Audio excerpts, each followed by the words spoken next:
अस्सलाम वालेकुम।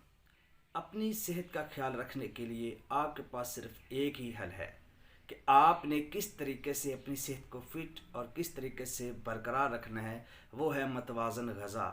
अब सवाल ये है कि मतवाज़न ग़ज़ा क्या होती है, हम किस को मतवाज़न ग़ज़ा बोलते हैं।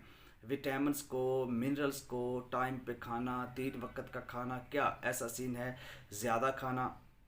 ये मतवाज़न ग़ज़ा में क्या होता है, आप लोगों ने, हम जो नेचुरल विटामिन्स और मिनरल्स ले रहे हैं, हमें कुछ मिनरल्स एंड विटामिन्स की कमी होती है, हमें उन्हें मार्केट से लेके पूरा करना चाहिए।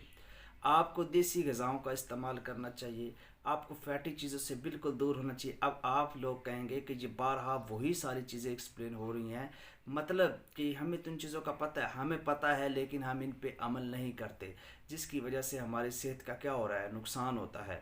तो मतवाज़न ग़िज़ा बनाएं, थोड़ा खाएं, अच्छा खाएं, मतलब देसी ग़िज़ाओं का इस्तेमाल करें। ये शौकीनपन में अपना जो है वो नुकसान ना करें।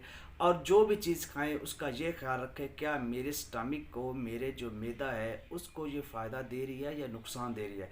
आपने हर वो खुराक खानी है जो आपके स्टमक को, जो आपके मैदे को फ़ायदा दे रही है। बाकी चीज़ों को खुद ब खुद फ़ायदा हो जाएगा नेचुरल।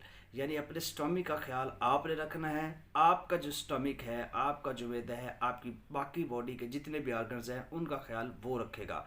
तो आज से ये बात मेरी लिख लें, इसको नोट कर लें कि आपने जब भी खाना है तो आपने ये सोच के खाना है कि क्या मेरे मैदे को ये नुकसान दे रही है या फ़ायदा दे रही है।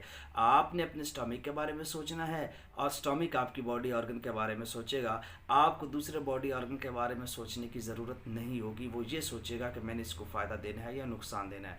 तो ये मतवाज़न ग़िज़ा है कि जो आपके स्टमक को फ़ायदा दे। शुक्रिया।